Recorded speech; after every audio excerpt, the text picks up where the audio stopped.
Have you ever chopped an onion? Hello, how are you today? I hope it is another wonderful and beautiful day for you as well. But if you are feeling a little bit low, no worries, because together we'll bring a smile on your face. Did you know smiles are also contagious, just like the yawns? So I hope that my smile will make you smile as well before the video ends. Alright, so today I want to talk to you about this aha moment that I had a little while ago. But I really want this story to embody and become part of you because I think it's really true in every aspect of your life. And when you understand this, then I feel like you'll be able to reach further, go further up.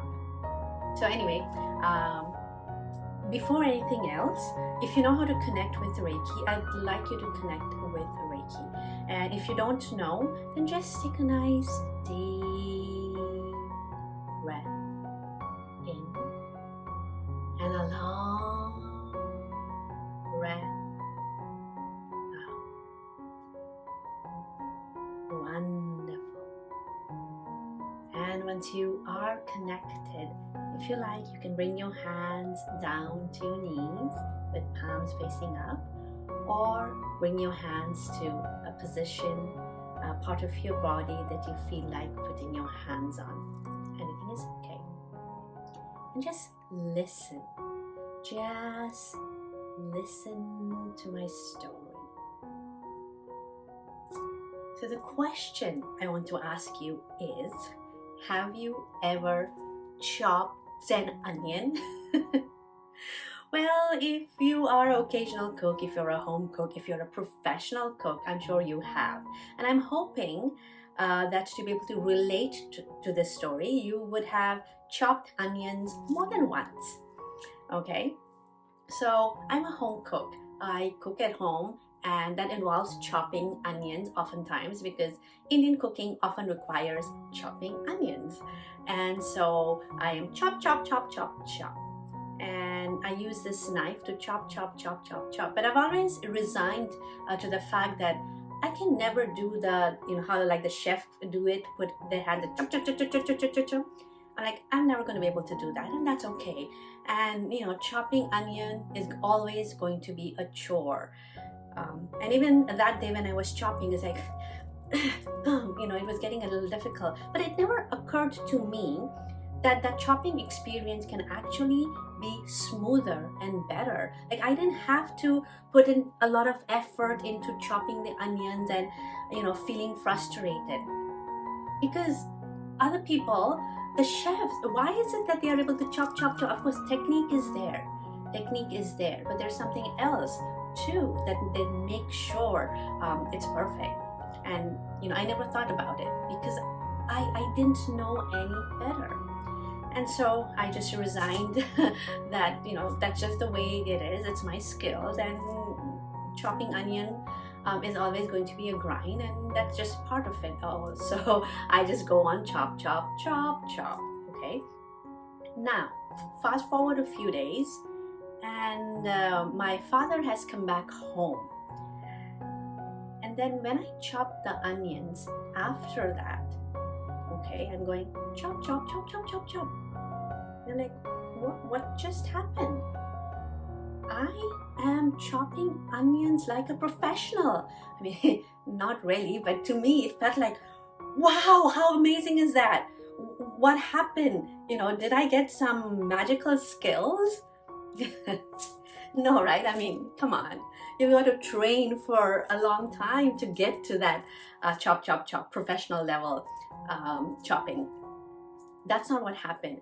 But the other thing that I'm sure professional chefs take care of is what happened. So it's the tool that I was using. The knife itself had been sharpened. My father had sharpened the knife.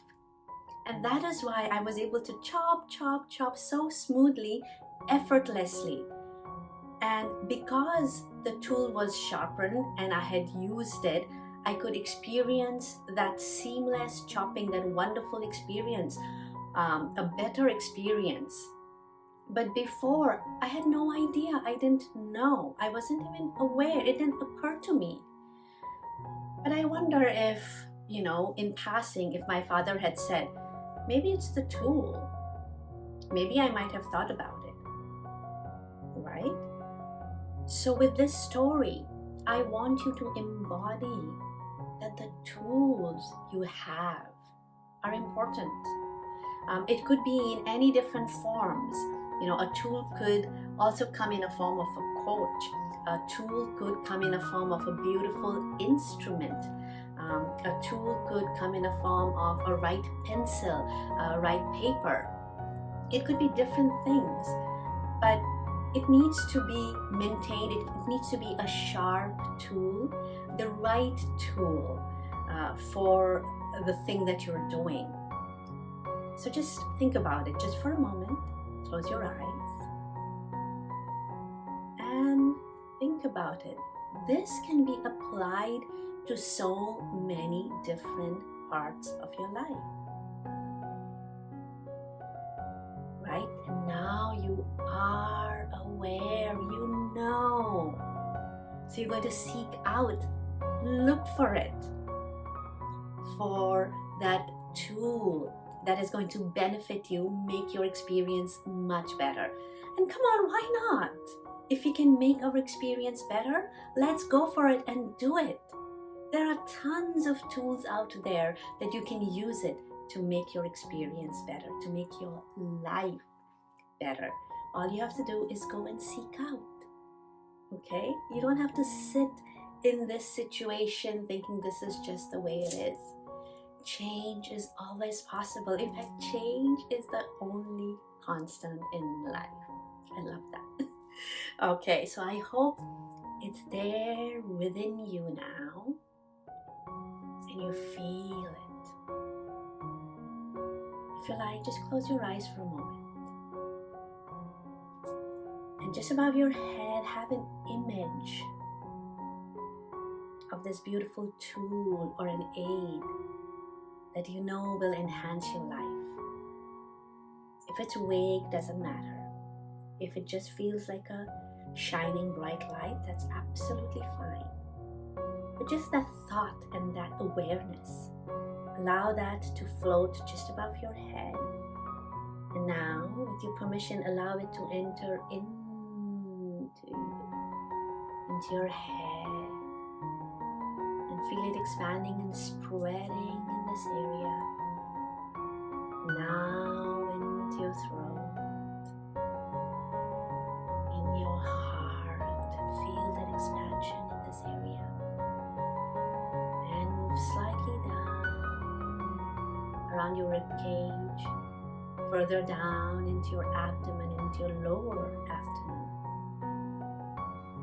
And from here, take another deep breath in. And when you exhale, you feel that expansion. This idea reaching every single cell within your body. And with that, open your eyes and come back. All right, that's all I wanted to say. It's in your hands, and you can make the change. It's in your hands. I look forward to working with you, seeing you. If you are in Canada, please reach out. If you are elsewhere in the world, we have many chapters around the world. So check out. We also have many online practices that you can participate. So please seek us out and let's get together. Practicing together is another powerful way of experiencing and enhancing your own experience. So I want to put that seed also in your mind. All right, until we meet again. And thank you always for being here. Thank you. Bye for now. If you've enjoyed this video, I hope you don't forget to subscribe and also click that bell button for notification. Thank you.